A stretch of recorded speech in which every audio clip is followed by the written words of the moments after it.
दीवार ड्रामा के पिछले एपिसोड में आपने देखा था कि गुड़िया बाजी अहमद लोगों के घर में आ जाती है उनके साथ रहने के लिए कुछ टाइम के लिए, क्योंकि हमज़ा उनको छोड़कर अमेरिका चला जाता है और उनके घर में एक नया फसाद शुरू हुआ होता है जो कि नाज़ो ने शुरू किया है।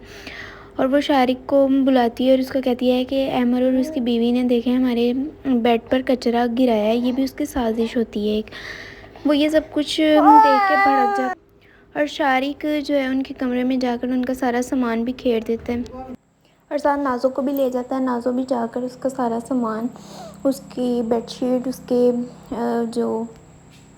सारी चीज़ें भी खेर देती हैं। और जैसे ही अहमद और आफ़ी ऑफिस से घर वापस आते हैं और आकर अपने कमरे की हालत देखते हैं तो वो काफ़ी परेशान हो जाते हैं और जल्दी से वो शारिक और नाज़ो के कमरे में चले जाते हैं, क्योंकि वो जानते हैं ये काम उन्हीं ने किया होगा।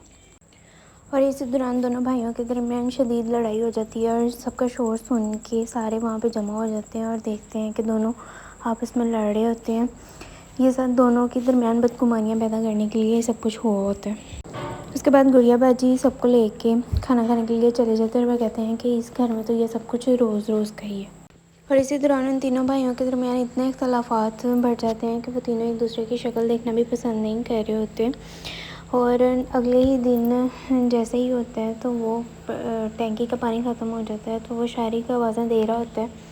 कि कोई टैंकी चला दो, कोई मोटर चला दो, लेकिन कोई भी उसकी मदद के लिए नहीं आ रहा हो तो उल्टा टैंकी मोटर भी बंद हो जाती है। इसी तरह उनके दरमियान मज़ीद दूरियां पैदा हो जाती हैं और फिर वो कहता है कि ये सब कुछ उन्होंने जानबूझ के किया है और अमर को जानबूझ के उन्होंने ऑफ़िस भेजा ताकि वो कुछ भी ना कर सके और सब कुछ हमें ही करना पड़े। इसी तरह के घरेलू और छोटे छोटे से जो लड़ाई झगड़े और फसाद हैं उसकी वजह से उनमें काफ़ी रंजिशें पैदा हो जाती हैं और यही सब कुछ आजकल के जॉइंट फैमिली सिस्टम में हो रहा है और यही वो इस ड्रामे में दिखा रहे हैं।